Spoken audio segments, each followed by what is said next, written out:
We're up to the Samach Aleph, Amid Aleph. Ibaylu. We have another question. We're talking about here about if you make a neder for a certain amount of time, when does that expire? See, Ibaylu, we have an interesting question. Amar, he said, Yayin Shani Toyim, I will not taste any wine. It's like a korban to me, Yovel. For Yovel. Yovel is 7 Shmittas, and then the 50th year is Yovel. Jubilee. Today we don't have Yovel because we'll have looking more Erchin. You need majority of the to live in Eretz Yisrael. Interesting discussion when statistically, in not too distant future, the majority of Eden will be in Eretz Yisrael. Mashiach hasn't come yet. What happens then? Do we reintroduce Yovel? Do we trust the statistics? Because we know that many Eden who claim to be Eden. How do we view that?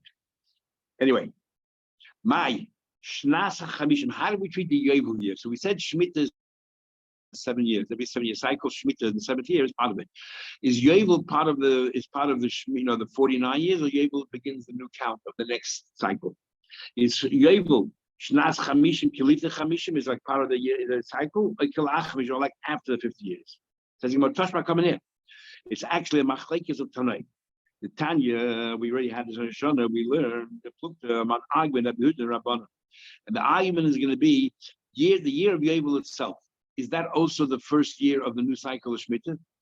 Or, and obviously it makes a big difference in the calculations as we date back how we work out. No, according to Rabbi Yehuda, if Yovel is the 50th year of this cycle, but it's also the first year of the new cycle. Or like the Chamim, no, Yovel is the 50th year of the previous cycle, and then the next year, the following year, is the first year of the new cycle. Says the Gemara, the argument, and therefore the same thing with you. If Yovel is part of the previous cycle, that's Rabbanan. If Yovel is part of the new cycle, that's Rabbi Yehuda. What's the story? We argue Rabbi Yehuda Rabbanan. It says in the Pasuk, you sanctify the 50th year. So it says the 50th year, and then it says Shana, the 50th year. What does that mean? For an entire year. The 50th year you count. But we don't count it as the 50th year and also as the first year of the new cycle. It's exclusively the 50th year of the previous cycle, which is the Chachamim. We learn out Yovel is not part of the new cycle. And Yehuda says, no, I disagree. Yovel not only is it the 50th Jubilee of the previous cycle, it's also the first year of the new cycle. How can you say that Yovel is the first year of the new cycle? It says a pasuk, Sheish Shanim Tizra Sadecha. 6 years you should plant in the Bahar, and on the 7th year it's Shemitah. Well, according to you, in the first cycle of every 7 cycles, the first year is Yovel, so you cannot work. You only have 5 years of work, and the pasuk says 6 years. They cannot chamish. So the other 6 cycles, it makes sense, but the first cycle doesn't. So he says back to them, you think the Torah is canvassing all the cycles? Let me ask you a question then. According to you, there's also a problem. According to you, it says that there'll be a bracha, and the bracha will be that what? And the 6th year, you'll plant and it'll grow for 3 years. And what? It says in the pasuk, and the fu will grow l'sholosh hashon. Year number 6. It'll grow year number 7, year number 6 you planted, year number 7 the year of Shemitah, and year number 8 because number 8 you're allowed to plant again, but it takes a year till it grows. So it'll be blessing for 3 years. But according to you, Chachamim, that Yovel adds another year. So whether you learn me or you makes no difference. Yovel adds the 3rd year. So you need a bracha once every 50 years. You need a bracha for 4 years. Year number 6, say you plant. Year number 7 is Shemitah. Year number 8 is Yovel. Year number 9 is the only time when you can start planting. How come the Torah didn't say that? So obviously the Torah is not covering every single cycle. The Torah is saying the majority of the cycles, 3 year bracha is enough. So too, the majority of the cycles, it's 5 years of worth of work rather than 6. The Gemara, with the rest of the cycles. Regarding me, we're learning about the rest of the cycles. Okay, the Mishnah said Ada Pesach Asur. The Mishnah says if he says till Pesach it's forbidden, but if he says Lifnei Pesach, he's a bit ambiguous, because does it mean before Pesach the advent Pesach, or the advent of the last 2 days of Yom Tov, or the penultimate second of Pesach? So therefore, it must be the main holds that a person does not like to get involved in ambiguous statements. He must be talking about certainty, and certainty is the first second of Pesach. So it means still before Pesach. And Rabbi Yossi doesn't care, and therefore we don't know what he meant, and we're always machmir. Says the Gemara, remember that seems to me people don't like to be nebulous, they want to be very clear and concise. Therefore, it means a second before Pesach. Rabbi Yossi holds people will go that they don't care, they're ambiguous, and since there's a suffix, what he meant. Did he mean Pesach means before beginning, before the last day, the last second, so therefore we're machmir. So that's a question we learned. We learned if somebody has two groups of girls, let's say a person he met somebody and he said to that person, I have two sets of daughters. I have my older wife has two older daughters and my younger wife has two younger daughters. And he said, Kidashti is biti hagdola. And I said to this person, I am a kaddish to you, my older daughter. And he said the name, but now he came home, he doesn't remember the name, nor does another person remember the name. Which girl did he accept kedusha for? And a father can accept kedusha on behalf of his girls, including the age of a naira, 12 to 12 and a half. Now, I have three sfeikas here. The any, I don't know. Even when I said the older one, I meant the oldest, which is the older of the four. Even I mean the older of the second group. She's also the oldest of the second group, and you're also referred to as the oldest. Or even though she's the younger in the first group, but she's older than the oldest of the second group. So I can also refer to her as the older daughter.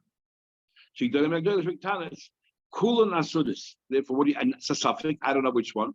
They're all forbidden not to get married again until they receive a get from this young man that he proposed to and received kedushin. The only one that's not in doubt is the ktanas shebektanas. The youngest one, obviously, you would never refer to her as an older one.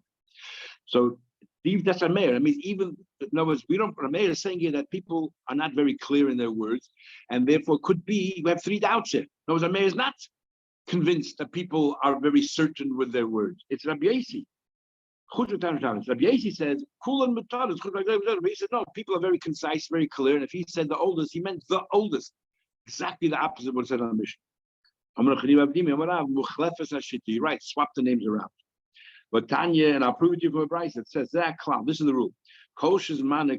Whenever anything that has a fixed time, like a Yom Tov.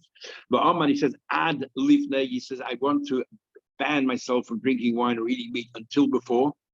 In Ameir says ad she'etim until before the end, and Abiyah says ad she'gi until before the beginning. So interesting round here where he says that even this our discussion in Gemara is just swap the names around, and we know the halacha is always like Rabbi Yossi, so the outcome comes out a certain way. The same Gemara is in Kedushin there, and there the Gemara says exactly the opposite, that we don't swap things around. And the Gemara says they're not arguing about the people, make certain statements. Now they're arguing about what exactly it means. What do people mean with the word lifnei? Which means before the end or before the beginning. And the Ran just gives a general rule. Whenever you have two different Gemaras having a similar discussion and have different outcomes, you look at the Gemara where the subject belongs. We're talking about the Nedarim, where the main subject of Yeshua is an Mishnah of the Nedarim, and therefore that's the main Gemara. The Kedushin, the Mishnah of Nedarim is just brought by the way, and therefore we have two Gemaras that conflict with each other. You always look at the Gemara where the main subject matter is discussed. Next Mishnah, continuation number 4. What happens is that Ad HaKotzi, says till the harvest. Ad HaBotzer, until the time of harvesting the grapes, or Ad HaMasik, the time of harvesting the olives. Now, Ein Osel Ad She'Giya. It's not Osel until the time of when it starts, that season begins. Now, this is the Mishnah gives a rule which we didn't have before. Let's say Pesach. We have a fixed time for Pesach. The Amar, and he says Ad She'Yehei, and he uses the words Ad She'Yehei, until the Pesach is all on us. He meant till the end of Pesach, because we know when it starts, we know when it ends. And he says, he didn't say till Pesach arrives. He said till Pesach, was. Pesach was. It means entire Pesach. But till Pesach is over. But let's say harvesting, sometimes late seasons, early seasons, anything which does not have a fixed time, and the duration of that time is not fixed. If he says until the time was, he means the beginning, because that's we know when it starts. We have no idea when it will end. It's not also until the time arrives.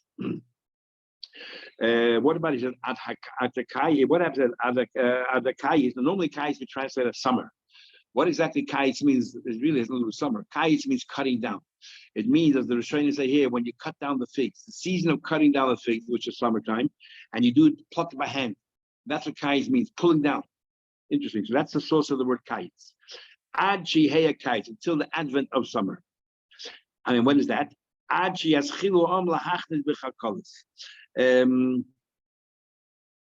call it? It means until people start picking and putting them in baskets. So a serious picking of the serious season, not when a few of them, mature a bit early. When people start putting them in the baskets, that's the time when the season of cutting and cutting is beginning, and that's called kayetz.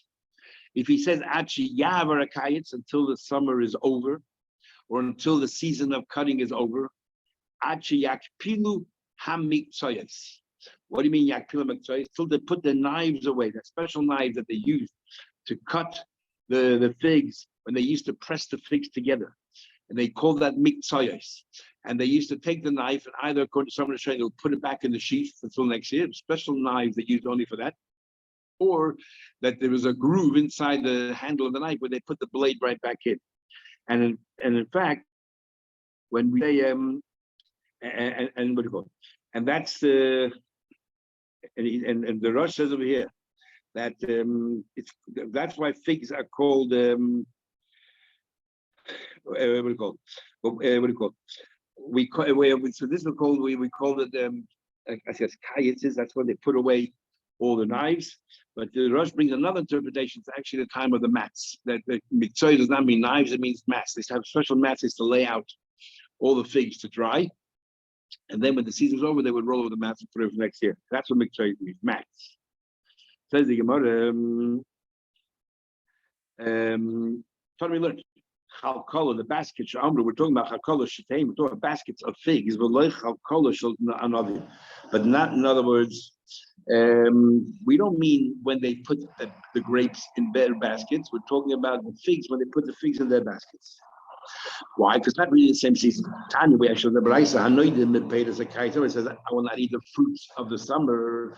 We don't look at the time when you put away the grapes in the baskets. It's the time when you put the figs. And also only figs. And why only figs? Because figs they used to pluck by hand, and grapes they used to use an instrument. And kayetz means plucking by hand. So if you said the word, I will not eat meat until the kayetz, until the summer, it means the season of the figs. Shimon ben Gamliel says no. I would say that grapes are included. My time, but why should grapes be included? Because the Tanakama Kasavat that's in much place. So Kama holds Ta'ini Miktasam Yoda Ta'ini, you cut with your hand and other limits Yoda, but grapes you don't. Shimon ben Gamliel, but Anabinami can be yarded.